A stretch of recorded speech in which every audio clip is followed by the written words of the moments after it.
Kannada easy ಇತ್ತು, matter ಜಾಸ್ತಿ ಇತ್ತು ಬರೆಯೋಕ್ಕೆ ಅಷ್ಟೇ. ಯಾವುದೇ ಸ್ಪೆಲ್ಲಿಂಗ್ ತಪ್ಪಿಲ್ಲದೆ ಬರುತ್ತೆ ನೀಟಾಗಿ. ಅನ್ಕೊಂಡಿದ್ದ ಟಾಪರ್ ಬರ್ತೀನಿ ಅಂತ ಅಷ್ಟು 620 ಬರ್ತೀನಿ ಅಂದ್ಕೊಂಡಿದ್ದೆ, 625 ಗೊತ್ತಿಲ್ಲ. 620 ಅಂತಿತ್ತು. ಹೇಗೆ ಅನಿಸ್ತಾ ಇದೆ? ಖುಷಿ ಆಗ್ತಿತ್ತು ಅಷ್ಟೇ. ಮನೆಯಲ್ಲಿ ಪ್ರೋತ್ಸಾಹ ಹೇಗಿತ್ತು? ಮನೆಯಲ್ಲಿ ಸಪೋರ್ಟ್ ಮಾಡ್ತಿದ್ರು, ನೀನು ತೆಗಿಬೋದು ಅಂತ. ಅದು ತೊಗೊಂಡು ನಾನು ಓದ್ತಿದ್ದೆ.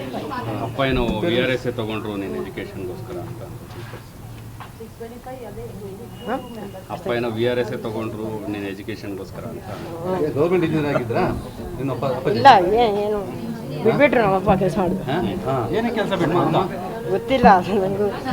ಎಜುಕೇಷನ್ಗೋಸ್ಕರನೇ ಇಲ್ಲ ಅದು 10 ವರ್ಷ ಮುಂಚೆನೇ ಬಿಟ್ಬಿಟ್ರು ಕೆಲಸ. ಬಸ್ ಸ್ಟ್ಯಾಂಡಲ್ಲಿ ಬಿಟ್ಬಿಟ್ಟವ್ರೆ. ಈಗ ಸ್ಕೂಲ್ಗೆ ಏನು ಹೇಳ್ತೀಯ? ಸ್ಕೂಲ್ಗೆ ನಿಮ್ಮ